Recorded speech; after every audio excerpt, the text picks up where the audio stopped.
you brag that you have sexually assaulted women. Do you understand that?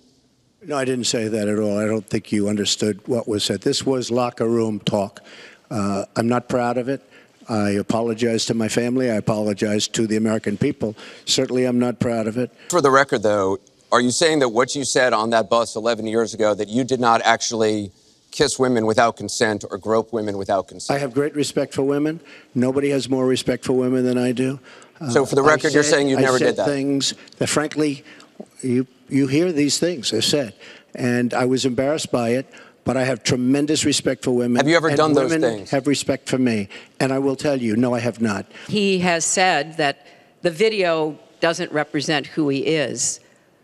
But I think it's clear to anyone who heard it that it represents exactly who he is. If you look at Bill Clinton, far worse, minor words, and his was action. His was what he's done to women. There's never been anybody in the history of politics in this nation that's been so abusive to women. So you can say any way you want to say it, but Bill Clinton was abusive to women. Hillary Clinton attacked those same women. I am reminded of what my friend Michelle Obama advised us all. When they go low, you go high.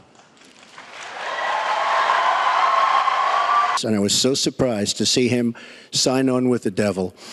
But when you talk about apology, I think the one that you should really be apologizing for, and the thing that you should be apologizing for, are the 33,000 emails. It's just awfully good that someone with the temperament of Donald Trump is not in charge of the law in our country. Yeah, because you'd be in jail. Secretary Clinton.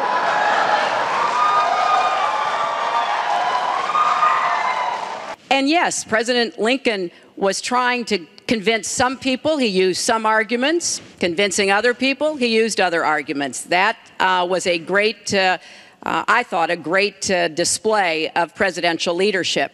She lied. Now she's blaming the lie on the late, great Abraham Lincoln. That's one that I haven't. Okay, Honest Abe. Honest Abe never lied. That's the good thing. That's the big difference between Abraham Lincoln and you. It is sort of amusing to hear somebody who hasn't paid federal income taxes in maybe 20 years talking about what he's going to do, but I'll tell you what he's going to do. His plan will give the wealthy and corporations the biggest tax cuts they've ever had. Did you use that $916 million loss to avoid paying personal federal income taxes? Of course I do. Of course I do. And so do all of her donors, or most of her donors. I know many of her donors. Her donors took massive tax write-offs. My question is, do you believe you can be a devoted president to all the people? I would be a president for all of the people, African Americans, the inner cities.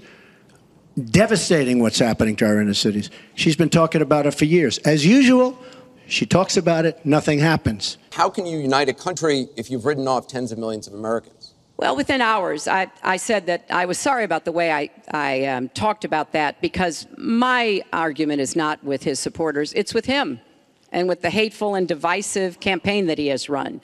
She's got tremendous hatred.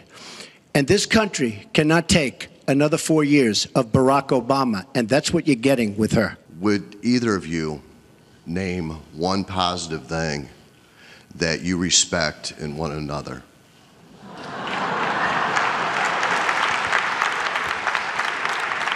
Well, I certainly will. Look, I respect his children. His children are incredibly able and devoted, and I think that says a lot about Donald. She's a fighter. I disagree with much of what she's fighting for. I do disagree with her judgment in many cases. But she does fight hard, and she doesn't quit, and she doesn't give up, and I consider that to be a very good trait.